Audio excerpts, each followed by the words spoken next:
বিরতির পর আবারও ফিরে এলে সিঙ্গুরের দিদির বার্তাকে সঙ্গে নিয়ে আমি রাহুল চক্রবর্তী। প্যারাডাইম শিফট বলে একটা শব্দ আছে, একদম তাই, অভিমুখ বদলে যাওয়া। এই শব্দটা প্রথম দিকে এটা বললে বামেদের তরফ থেকে, রাজীব অন্যভাবে নিও না, ওই সময় অনেক কিছু কথা আসতো বিভিন্ন ক্ষেত্রে, সাংবাদিক হিসাবেও আমরা সেটাকে শুনেছি যে এইসব পোস্ট মডার্নিজমের কথা, এরা সব আসলে শহরের লোক, তো এরা শিল্প চায়, হ্যাঁ এরা নিজেরা শিল্পে কাজ করবে বড় বড়, আর আমাদের চাষির ছেলে হতে বলে।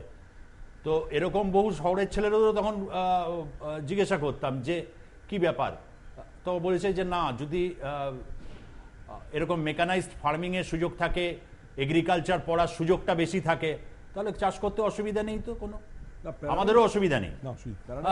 প্যারাডাইম শিফট যখন হয়ে যায়, কিন্তু সূর্যবাবু কিছুক্ষণ আগে একটা টুইট করছিলেন যে ইতিহাসকে তিনি চাকাটাকে ঘুরিয়ে দিয়ে মানুষকে বাধ্য করলেন যে পৃথিবীর ইতিহাসটাই নাকি হচ্ছে কৃষি থেকে শিল্পের দিকে। আমি জানি না 2 আর 2 4-এর এই থিওরিটা আর কতদিন চলবে। আমি রাজীবের কাছে আসবো, তার আগে রাহুল চক্রবর্তী। আরে অদ্ভুত কথা সুজিত, কৃষি কখন উঠে যেতে পারে? কৃষি ভিত্তিক রাজ্য যেটা প্রয়োগে বলার চেষ্টা করছিলেন বা প্রয়োগে বলছিলেন, আমি একদম সহমত। কৃষি তো থাকবে, এটা কৃষি ভিত্তিক রাজ্য, নদীনালা রাজ্য। বাংলায় বোধহয় মোর দ্যান 50% মানুষ যারা এখনো কৃষি নির্ভর। তার মানে এই নয় যে বাংলা শিল্প হবে না। প্যারাডাইম শিফটের তো অবশ্যই প্রয়োজন। সারা পৃথিবীব্যাপী একটা ট্রেন্ড চলছে যে ইকোলজি আর ইন্ডাস্ট্রিয়ালাইজেশনকে এক জায়গায় নিয়ে এসে একটা ভারসাম্য বজায় রেখে শিল্প করা হোক। এ তো সব জায়গায় প্রযোজ্য। ক্ষেতের পর ক্ষেত্রে উড়ে যাবে, কৃষি উড়ে যাবে, হয় নাকি? হতে পারে না।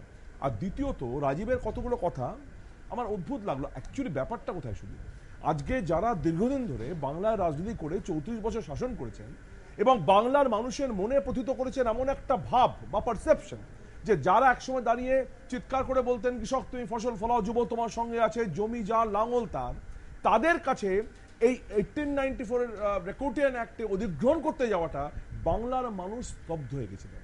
এটা এক নম্বর। দ্বিতীয়ত, আজকে যে প্রক্রিয়া কৃষাণু একটু আগে বলছিলেন, যে প্রক্রিয়ায় দাঁড়িয়ে জমি অধিগ্রহণ করা হয়েছিল, সেই সময় তৎকালীন বামফ্রন্ট সরকারের দম্ভ, তাদের এমন আকাশ ছোঁয়া দম্ভ বা দাম্ভিকতা এমন জায়গায় পৌঁছেছিল যে তারা দাঁড়িয়ে যে ক্যাবিনেট মিটিংয়ের কথা বলছে কৃষাণু একটু আগে বলছিল, সেখানে কিন্তু সব শরিক ছিলেন উপস্থিত। আমি জানি না তারা তখন কি করছিলেন। আজকে তারা ভোল পাল্টে ডিগবাজি খেয়ে অনেক কথা বলতে পারে, কিন্তু তৎকালীন ইতিহাসকে তো কেউ ভুলতে পারবে না। আজকে দাঁড়িয়ে যারা তাপসী মালিককে, রাজকুমার ভুরকে হারিয়েছে, তারা বুঝবে না কি হয়েছে। যেভাবে, যে অমানবিক প্রক্রিয়ায় পৃথিবীব্যাপী জায়গায় দেখাতে পারবে না, যেভাবে অধিগ্রহণ করা হয়েছে, এইভাবে শিল্প হতে পারে না। কিন্তু একটা কথা জোর করে গুলিয়ে দেওয়ার চেষ্টা হচ্ছে। আজকে আমার মনে হয় সুজিত, যে আজকে বাংলার মানুষের কাছে অ্যান্সারেবল হওয়া উচিত কার? এই যে চাষযোগ্য জমি ফেরত দেওয়া।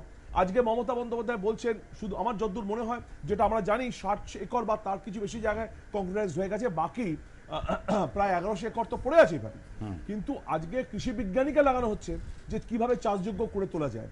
আজকে যারা অনিচ্ছুক চাষি, যারা কিনতে চান, রাজ্য সরকার বিক্রি করছেন। এই যে চরম আর্থিক দায়বদ্ধতা, এটা কার জন্য তৈরি হলো আর কোন রাজ্য সরকার পোয়াচ্ছে? এর জন্য বুদ্ধবাবু, নিরুপম সেন বা সূর্যবাবুদের মানুষের কাছে অ্যান্সারেবল থাকা উচিত। তাই আমি এদের কথা বলি। আমি আসছি, আমি রাজীব ব্যানার্জি একটা ছোট্ট যে ঐতিহাসিক কথা তুই তুললে, ঐতিহাসিক ভুল, তাই বলি ইতিহাস তো ক্ষমা করবে না কোনো কিছুই। সুতরাং যারা এই 34 বছরে এত প্রপার্টি বানিয়েছেন, এত সম্পত্তি করেছেন, বিক্রি করে দিন না, করে মানুষের ক্ষতিপূরণ দিক। তাহলে অন্তত এই ঐতিহাসিক আত্মহত্যার আগে এই মানুষটা দুপোটা চোখের জল ফেলবে এদের জন্য, তাছাড়া এদের কোনোদিন ক্ষমা করবে না মানুষ। রাজীব ব্যানার্জি অসাধারণ একটা এপিটফ রচনা করে দিলেন হচ্ছে রাহুল চক্রবর্তী, যে 34 বছরের বিপুল সম্পত্তি যদি এই করে এই সমস্ত মানুষের, এটা তো অনেকটা দূরের, মানে একটা এপিটাফ রচনা করার মতো। সামান্য ভুলটুকু স্বীকার করলো না এখনো পর্যন্ত, উল্টে আজও যে টুইট সূর্যবাবুর, সেটা কিন্তু অন্য কথা বলছে। হ্যাঁ, সূর্যবাবুর টুইট, সূর্যবাবু কি বলছেন সেটা সূর্যবাবুর দল এবং সূর্যবাবু তার জবাবদিহি করবে, মানে বামফ্রন্ট হিসেবে দায় নেবেন না। কিন্তু বিষয়টা, আমি তো এখানে বামফ্রন্টের নেতা হিসেবে আসিনি, আপনি তো আমায় আমন্ত্রণ করেছেন আরএসপির নেতা হিসাবে। এখানে আমার নামের পাশে তো লিখছেন না বামফ্রন্টের নেতা, লিখছেন আরএসপির নেতা, প্রথম কথা। দ্বিতীয় কথা, যেটা এখানে অনেকেই বলার চেষ্টা করছেন, দ্বিচারিতা, কোনটা সত্যি, ক্যাবিনেটের ডিসিশন, শরিকরা ছিল। সুজিতদা, আমার মনে হয় আমরা এখানে যারা বসে আছি তাদের থেকে সবার মধ্যে প্রবীণতম মানুষ আপনি নিজে। দীর্ঘদিন ধরে সাংবাদিকতা করছেন এবং দীর্ঘদিন ধরে এই বিষয়টিকে নিয়ে, বিশেষত কৃষাণুবাবু যে শ্রমনিবিড় শিল্পের কথা বলছিলেন, কৃষিভিত্তিক শিল্প, এই সমস্ত প্রক্রিয়াগুলো নিয়ে আপনার খুব সম্ভবত মনে থাকবে যে 1994 সালে যখন প্রথম নিউ ইকোনমিক পলিসি আমার পশ্চিমবাংলার বুকের তদানীন্তন বামফ্রন্ট সরকার নিলেন, সেই সময়ে দাঁড়িয়ে এই কলকাতার মৌলালী যুব কেন্দ্রে প্রখ্যাত অর্থনীতিবিদ প্রয়াত অজিত নারায়ণ বসুকে সামনে রেখে আমরা সেদিন একটি সেমিনার করেছিলাম এবং বামফ্রন্টের অভ্যন্তরে সেই যে শিল্পায়ন প্রক্রিয়া, সেই ইন্ডাস্ট্রিয়ালাইজেশন পলিসিকে আমরা কিন্তু যথেষ্ট পরিমাণে আঘাত করেই আমরা পাল্টা একটা পুস্তিকা, পাল্টা একটা প্রক্রিয়ার কথা বলেছিলাম।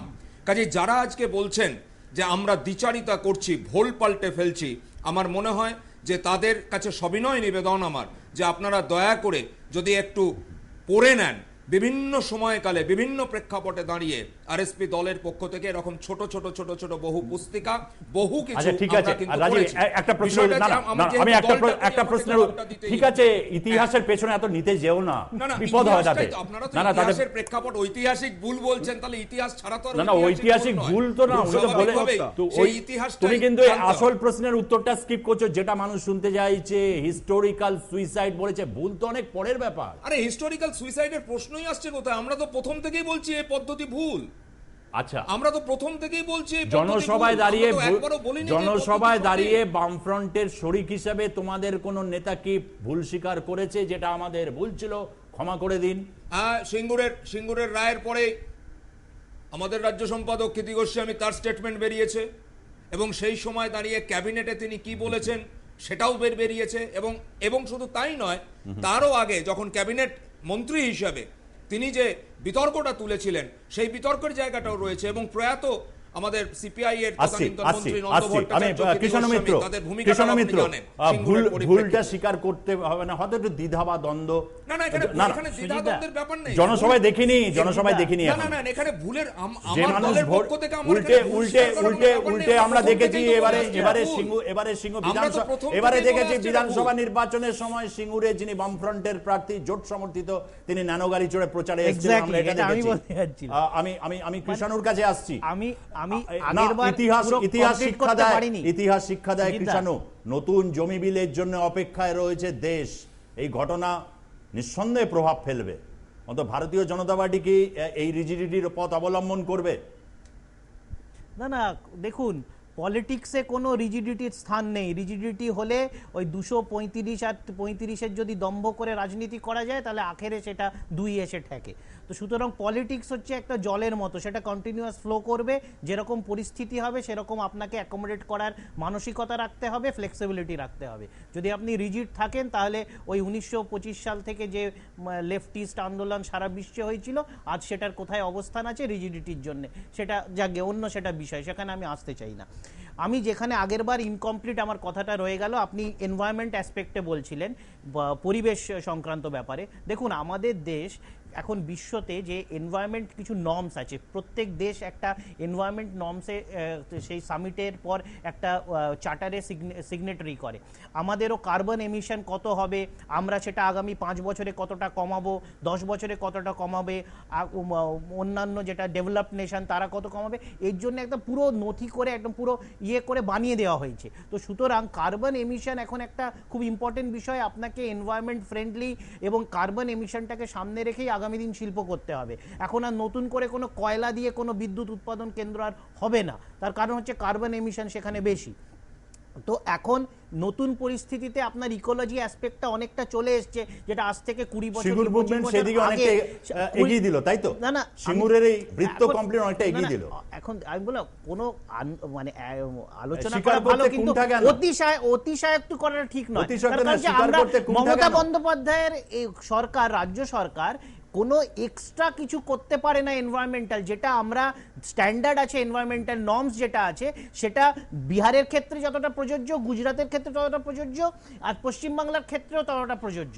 আজকে যদি পশ্চিমবঙ্গ সরকার ইকোলজি নিয়ে কিংবা এনভায়রনমেন্ট নিয়ে ভাবে, তাহলে ফরেস্টেশন নিয়ে আমরা ভাবতে পারি যে আমরা কতটা ফরেস্ট কভার যাব, কিন্তু দিনকে দিন তো আমাদের ফরেস্ট কভার কমে যাচ্ছে, সেটা রাজ্যের হাতে আছে, কিন্তু সেইখানে আমরা দেখছি না। আপনি এমিশন আছে, সেটা স্ট্যান্ডার্ড আছে, কিন্তু আমি শেষ করে দিই।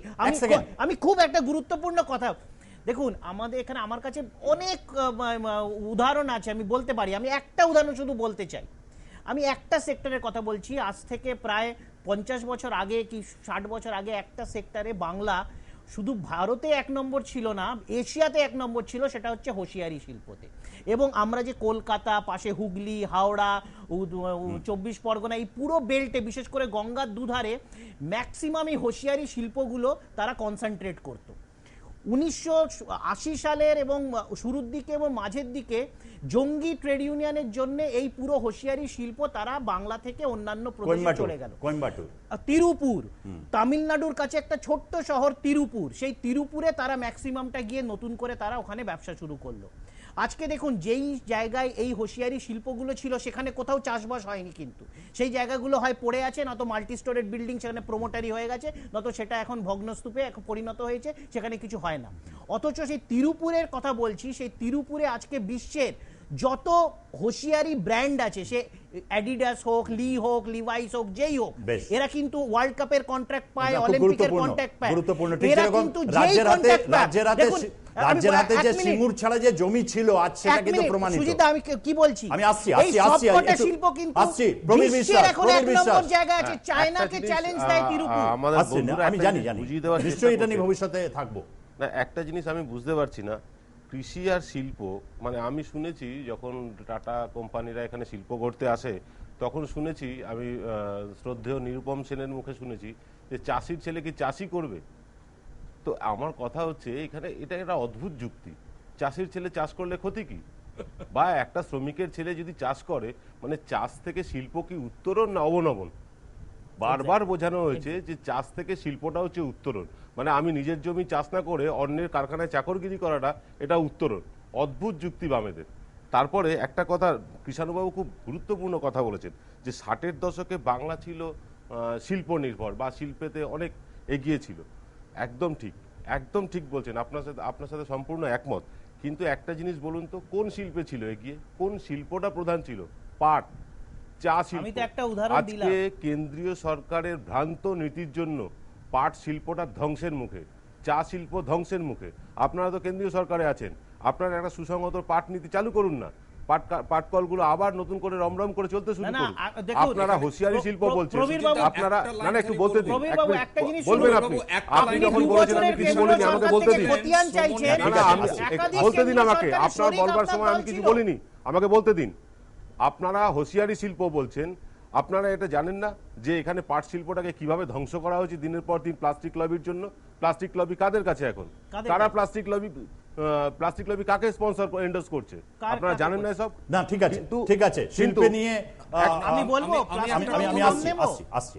না না, এগুলো নিয়ে 1 ঘন্টা না 5 ঘন্টা করা যায়। আমি জানি, আমি রাজীব ব্যানার্জি, একটা কথা বলে শেষ করব, প্লাস্টিক লবির নাম কথা বলে শেষ করব। ঠিক আছে, এগুলো সবাই জানে। একটা কথা বলে শেষ করব, যে শ্রমনিবিড় শিল্পের কথা বলা হচ্ছে না, আমাদের রাজীব বাবু বলছিলেন শ্রমনিবিড় শিল্পের জন্য শিল্পায়ন দরকার, কৃষাণুবাবু একই কথা বলছিলেন, কিন্তু ভুল কিছু নয় এটা।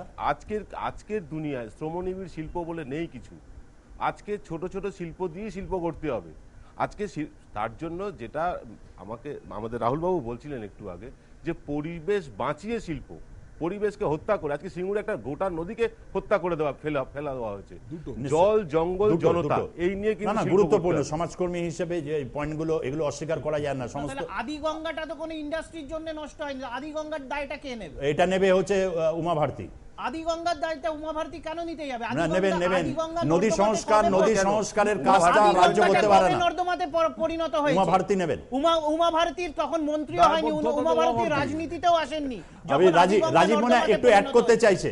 হ্যাঁ, আমি অ্যাড করতে চাইছিলাম প্রবীর বাবুর কথার সঙ্গেই, কারণ কৃষাণুবাবু একটা কথা বলছিলেন যে লেবার ইন্টেন্সিভ যে ইন্ডাস্ট্রির বিষয়টা এখন, বা বলতে গিয়ে তারপরে প্রবীর বাবু যে জায়গাটা কনক্লুড করলেন, ওই জায়গাটায় গিয়ে আমার একটুখানি ডিবেট রয়েছে এই কারণের জন্য। তার কারণটা হচ্ছে যে আমার ভারতবর্ষ বা পশ্চিমবাংলায় ম্যাক্সিমামটাই কিন্তু আনস্কিল্ড লেবার। এই আনস্কিল্ড লেবার এবং স্কিল্ড লেবারও যারা রয়েছে তাদের কাছেও একটা মস্ত বড় বিষয় হচ্ছে তাদের এক্সপিরিয়েন্স। সেই মানে সমস্ত প্রক্রিয়াটাই, এমনকি যদি কৃষি দেখেন, কৃষিও এখন ভীষণ পরিমাণে টেকনোলজি ওরিয়েন্টেড, প্রযুক্তি ওরিয়েন্টেড, এবং শিল্প কলকারখানাও তাই। কাজে যেখানে প্রযুক্তির এইরকম একটা রমরমা ব্যবহার, সেই প্রযুক্তির রমরমা ব্যবহারের যুগে দাঁড়িয়ে সেন্ট্রাল গভর্নমেন্টকে বিশেষ করে এই যে শ্রমনিবিড় যে শিল্পায়নের কথা বলছেন, তার যে একটা পলিসি অর্থাৎ টেকনোলজিকে কত দূর পর্যন্ত ব্যবহার করা হবে, রাজীববাবু, আমি আপনার এই debate আমি এর এই বিষয়ে বিষয়টাই মমতা আমি এই দিয়েছেন। বিষয়ে আপনার অভিদত্ত এই মজুমদারের একটি তৈরির কথাই খালি মমতা বলবো। দিয়েছেন। এক এক করে আমি মমতা আসছি, ঠিক কথা, বন্দ্যোপাধ্যায় ঠিক কথা। অভিদত্ত বলেছেন- মজুমদারের একটি কথাই না, না, বলবো, রাজীববাবু সেটি হচ্ছে শুনুন, এই আপনার কথার যে উত্তর মমতা বন্দ্যোপাধ্যায় প্রবীর, দিয়েছেন। এক সেকেন্ড। আমি হ্যাঁ, অভিদত্ত মজুমদার কি বলছেন? অভিদত্ত মজুমদারের একটি কথাই এই প্রসঙ্গে আমার বলার বিষয়, যিনি প্রয়াত হয়েছেন। আপনি পরিষ্কার অভিদত্ত মজুমদার প্রয়াত হয়েছেন, বিশিষ্ট বিজ্ঞানী, যিনি সিঙ্গুর আন্দোলন এর সময় একটা সিঙ্গুরের গুরুত্বপূর্ণ থেকেও বড় গুরুত্বপূর্ণ বিষয় হচ্ছে তার ছিলেন এবং নন্দীগ্রামের যে কেমিক্যাল হাব, এই কেমিক্যাল হাবের যে প্রক্রিয়াটা, সেই প্রক্রিয়াটার সময়কালে দাঁড়িয়ে, তো সেই সময় দাঁড়িয়ে বিভিন্ন সময় তাকে নিয়ে কয়েকটি সেমিনার করতে গিয়ে যে জায়গাটা বারে বারে বুঝেছি যে এই যে কেমিক্যালকে ব্যবহার করার যে একটা প্রক্রিয়া, সেটা রাষ্ট্রকে নির্ধারণ করতে হবে। ঠিক সেই রকম ভাবে টেকনোলজিকে কত দূর পর্যন্ত ব্যবহার করা হবে, যাতে করে এই যে unskilled labour, lakh lakh crore crore unskilled labour মানে প্র্যাকটিক্যালি পরিযায়ী শ্রমিকে পরিণত হয়ে যাচ্ছে, তাদের আজকে মানে কৃষিকাজ ছেড়ে তারা চলে যাচ্ছে, কৃষিটা বেসিক্যালি লাভজনক জায়গায় নেই। রাহুল চক্রবর্তী, এই জায়গাটা একটা আসতে হবে প্রশ্ন, তো। ডেফিনেটলি যদি লেট রিয়ালাইজের না, এটা ঘটনা, আমি অনেকক্ষণ ধরে রাজীব বলার চেষ্টা করছি, এটা ঘটনা যে সিঙ্গুর প্রশ্নে, নন্দীগ্রাম প্রশ্নে বামফ্রন্টের মধ্যে অন্তর্বিরোধ ছিল এবং আরএসপি কখনো ফরওয়ার্ড ব্লক, অশোক ঘোষ, প্রয়াত অশোক ঘোষের পৌরোহিত্যে একটা সর্বদলীয় মিটিংও হয়েছিলেন, মমতা বন্দ্যোপাধ্যায় ছিলেন, বহু বহু বহু ইন্ডিভিজুয়াল, আজকে জনে জনে অনেকের নাম উনি করেছেন। এবং মমতা বন্দ্যোপাধ্যায় যেখানে বলেছিলেন বারবার যে 600 একর জমি নেওয়া হোক, 400 একর ফেরত দেওয়া হোক, সেই সর্বদল বৈঠকে যেখানে প্রয়াত শ্রদ্ধেয় নেতা অশোক ঘোষের পৌরোহিত্য হয়েছিল, সেখানে মমতা বন্দ্যোপাধ্যায় গিয়ে প্রপোজাল দিয়ে শিল্প হোক, আমরা চাই না শিল্প হবে, এখানে শিল্প হোক, কিন্তু সেটাও মানা হয়নি কারোর কথা। তারপরেও রাজীব বাবুরা জানেন না কি করে এপির মতো লেগে আছে ওখানে, বলতে পারবো। রাহুল বাবু এটাকে মানে টুইট করে অদ্ভুত রকম মানা ভাবে হয়নি, টুইট করে দেবেন না, ওটা ভেস্তে এবং গিয়েছিল। পরবর্তীকালে রাজভবনে দাঁড়িয়ে যে বৈঠক হয়েছিল সেখানেও মমতা বন্দ্যোপাধ্যায় একই প্রপোজাল দিয়েছিলেন, সেটাও মানা হয়নি। তার মানে ইতিহাসের রাজভবন থেকে বেরিয়ে এসে বুদ্ধবাবু রাজীব বাবুর মতো একবারে সিপিআইএম দল নয়, ইতিহাসের বিকৃতি আপনারাও করেন। আরে বিকৃতি করেন, এটাই কি তাহলে তাই বোঝাবেন ইতিহাস আপনি? বলছে তো প্রমাণ। না না, আপনার প্রমাণটা তো কথাগুলো মানলাম, ইতিহাস তো এটাও প্রমাণ টেকনোলজির কথা দিচ্ছে, বলছেন, ইতিহাস আপনি তো কারিগরি এটাও কথা প্রমাণ বলছেন, দিচ্ছে, তার রাহুলদা। বদলে 5 রাহুলদা, জমি ইতিহাস কিনে তো নিতে এটাও হবে। প্রমাণ দিচ্ছে না, না, যে না। আজকে যাকে দেখলাম মেধা রবিবাবুর একটা পাটেকর, কথা খুব যাকে সঠিক। দেখলাম মেধা পাটেকর বা সেই সময়কালে দাঁড়িয়ে ভাই, আপনাকে তো শতবার্ষিকী বলতে হবে, হলে সাত আমার দিয়ে দলের মাছ ঢাকা পক্ষ যায় না, থেকে রাজীব। যে প্রক্রিয়াগুলো গ্রহণ করা হয়েছিল, চাপ সৃষ্টির প্রক্রিয়াটা আমরা নিয়েছিলাম। শুনুন ভাই, আপনারা কারণ ক্ষমা যদি চান প্রকৃত আর না অর্থে চান, বলেন তাহলে এই মানুষ আপনাদের ক্ষমা মুভমেন্টের করবে না, মূল ইতিহাস আপনাদের ক্ষমা করবে না। মূল পায়োনিয়ার কিন্তু মেধা পাটেকরদের মতো রাজীববাবু, ইন্ডিভিজুয়াল আপনার লেফটরা রাজীববাবু, মূল আপনার আক্ষেপ পায়োনিয়ার। আজকে মমতা বন্দ্যোপাধ্যায় দূর করেছেন। আপনি যে টেকনোলজির কথা বলছিলেন, যে স্কিল লেবারের কথা বলছিলেন, মমতা ব্যানার্জি কিন্তু আজকে ঘোষণা করেছেন যে সিঙ্গুরে যারা মানে কৃষি কাজ করবেন তাদের ট্রেনিং দেওয়া হবে। আমরা খুব দুর্ভাগ্যের সাথে এবং দেখেছি 24 লক্ষ টাকা অবধি যে ঋণ নেওয়ার কথা ঘোষণা তাদের করেছে, ঋণ সর্বোচ্চ দেওয়া 24 লক্ষ। সরঞ্জাম কেনার জন্য ঋণ দেওয়া হবে। এগুলো অতীতেও এই সমস্ত স্কিল ডেভেলপমেন্ট প্রোগ্রাম বহু হয়েছে, তার বহু নথিপত্র একদম রয়েছে। আপনার সাথে সহমত, কিন্তু একটা জিনিস আপনি একটু মনে বেসিক্যালি একটু মনে মার্কেট করিয়ে দিই। ইকোনমির যুগে ভাই, দাঁড়িয়ে 34টা এক সেকেন্ড, বছর রাজীব, রাজীব, ঠিক আছে, রাজীব, রাজীব, এটাকে ইমপ্লিমেন্ট করার জন্য যে 3.5 দশক প্রক্রিয়া, এখানে স্কিল সেই লেবার লড়াই করা হয়নি। 34 বছর কি করছে? সবই তো ইমপ্লিমেন্টে, তাহলে আর মাত্র তো 6টা বছরের মধ্যে একটা সরকারের, ঠিক আছে 77 থেকে 87, না আমি কোন সরকারকে বলছি না, না স্ট্যাটিস্টিক, আমি কোন না আমি একটা দেখেছি বিতর্ক বা অনেক কিছুতে চলাকালীন অনেক ক্ষেত্রে নানা রকম কায়দা না হয়, সময় অভাবে অনেক ক্ষেত্রে আমাদেরও প্রতিবন্ধকতা তৈরি হয়। 77 থেকে 87 আমি স্ট্যাটিস্টিক্স নিয়েছি, কোনো শিল্প আসেনি, যা এসছে 90-এর পর। তা ওই হলদিয়া নিয়ে অনেক চব্য হয়েছিল, 3টে নির্বাচনে নিয়ে পার করে নিয়েছিল। ফলে বাংলার এক রাজীব ভুলে যেও না, রাজীব ভুলে যেও না, সবাইকে এক সেকেন্ড 77 থেকে 87 সেই সময়কালে দাঁড়িয়ে কি ছিল প্রক্রিয়াটা? রাজীব, আমি তোমার ব্যাখ্যা শুনতে চাইনি, এটা ব্যাখ্যা শুনতে চাইনি আমি তোমার ব্যাখ্যা তো আপনাকে আসতে হবে। না ব্যাখ্যা শোনো Rajiv, market economy Rajiv implemented শোনো, রাজীব শোনো, সেটা তো অন্য বিষয়। না রাজীব শোনো, তোমাদের বামফ্রন্টের হ্যাঁ সব বুঝছি, ইংরেজি তোলা বুঝেছি, কম্পিউটারের বিরোধিতা করা বুঝেছি, না শ্রম আর পুঁজির বিরোধ লাগিয়ে দেওয়া বুঝেছি, সব বুঝেছি আমরা। ইংরেজি তোলার যে প্রক্রিয়াটার কথা, এটাও ব্যাখ্যা প্রশ্ন যেটা বলছেন আপনি, ইংরেজি তোলার যে প্রশ্নটা বলছেন, তাহলে পরে সেই প্রশ্নটাও উত্তর আপনার জানা আছে যে আমাদের স্ট্যান্ড পয়েন্টটা কি। ঠিক আছে, তোমাদের ঠিক আছে, তোমাদের- বাবু, বিষয়টা সেটা নয়। না না সুজিত হ্যাঁ, আমার আমার কথা বাল্মীকির হচ্ছে সেই গল্প বাল্মীকি পরে যখন রত্নাকর আমার বললো একটা কথা পরিবারকে আমি- সে আমি- না, আমরা তোমার কোনো দায় নেব না। রত্নাকর রাহুল ছিলাম না। তুমি রাহুল টাকাটি রাহুল করেছো, কৃষ্ণ তোমার জন্য। please। রত্নাকর আমার দল ছিল না। আরে বাপরে বাপ, রাহুল দা, এটা কোনো অন্তত দায় কমসে নিও কম- না তোমরা। এটা না, না, অন্তত কমসে রাহুল, কম রাহুল, বোধহয় চুরির স্বীকার মতো করা- লেগেছিলে কেন ভাই? রাহুল, স্বীকার এক করার সেকেন্ড। সাহস তোমার আছে। এক সেকেন্ড হচ্ছে একটা কথা আজকে খুব ইন্টারেস্টিং লেগেছে। তরুণ প্রজন্মের উদ্দেশ্যে শেষের দিকে একটা বার্তা তিনি দিয়েছেন, হতাশ না হয়ে একটু, এখন অনেকের ভেতরে একটা একদম তাই। শিল্পে কাজ করার একটা যে ইচ্ছা, এটাকে অস্বীকার করা যায় না, যতই বাস্তব থাকে, কারণ সবাই সমানভাবে স্কিল্ড নয় বা হচ্ছে সমস্ত কিছু দিক থেকে। একটা কথা যেটা রাজীবরা হয়তো বুঝতে চাইবে না, যেহেতু ও বললো না একবার যে প্রবীণ সাংবাদিক হিসাবে, সত্যিই তাই, যে বয়সে পৌঁছেছি, তিনটে প্রজন্মের যে যন্ত্রণা বয়ে বেড়াতে হয়, হ্যাঁ, এবং কোনো জায়গায় নিজের প্রজন্মকে অনেক জায়গায় খুঁজে পায় না, মানে তারা কোথায় যেন মিলিয়ে গেছে। আজ তারা প্রশ্ন করছে বারবার করে, শ্রম এবং পুঁজির বিরোধিতা করিয়েছিল কারা? কারা সেদিন কে Exactly, হচ্ছে সুজিতদা। কম্পিউটারের শ্রম এবং বিরোধিতা পুঁজির করিয়েছিল বিরোধিতার কারা? কথাটাই তো আমরা বারে বারে বলার কারা চেষ্টা শিল্প করছি। কৃষির বিরোধিতা তাহলে তো- করিয়েছিল?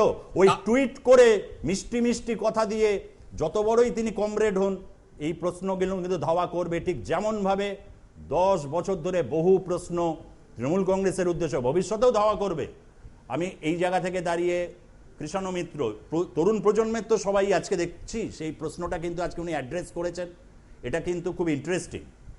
না, আমি তো দেখুন, আমি অনেক দিন ধরেই এটা বলছি, এটা মানে দলীয় মুখপত্র থেকে একটা ইন্ডিপেন্ডেন্ট ইয়ে থেকে আমি বলছি যে দেখুন, মানে স্বর্গীয় বিধান রায়ের পর মানে বাংলা তো সেইভাবে প্রশাসক দেখেনি, এবং এখন তৃণমূল কংগ্রেস কিংবা এই সরকার যেই পজিশনে আছে এবং মুখ্যমন্ত্রী যেই জায়গায় উনি দাঁড়িয়ে আছেন, ওনার দলের দিক থেকে হোক কিংবা জনসমর্থনদের দিক থেকে হোক সারা বাংলাতে, উনি কিন্তু শুধু দলীয় চশমাটা থেকে বৃহত্তর বাংলার স্বার্থে কিন্তু করার একটা পজিশনে আছেন। উনি যদি চান তাহলে কিন্তু শুধু তৃণমূল কিংবা নয়, শুধু একটা নীতি কিংবা একটা আদর্শ নয়, এই সর্বসমাজের মানুষকে নিয়ে, সর্ববিশ্বাসের মানুষকে নিয়ে কিন্তু সকলের জন্য উন্নয়ন এবং বেশ। এই দলকে আগে রেখে যে চিন্তা করার যে প্রবণতা দীর্ঘ 40 বছরে বাংলাতে যে বেশ। শুরু হয়েছে, সেটা থেকে উনি প্রবীণ, এগিয়ে নিয়ে যেতে পারেন। সংক্ষেপে। তবে একটা জিনিস বলছি, আজকের দিনে আমি একভাবে কনক্লুড করব, কারণ আজকে আমরা যে প্রসঙ্গ দিয়ে শুরু করেছিলাম যে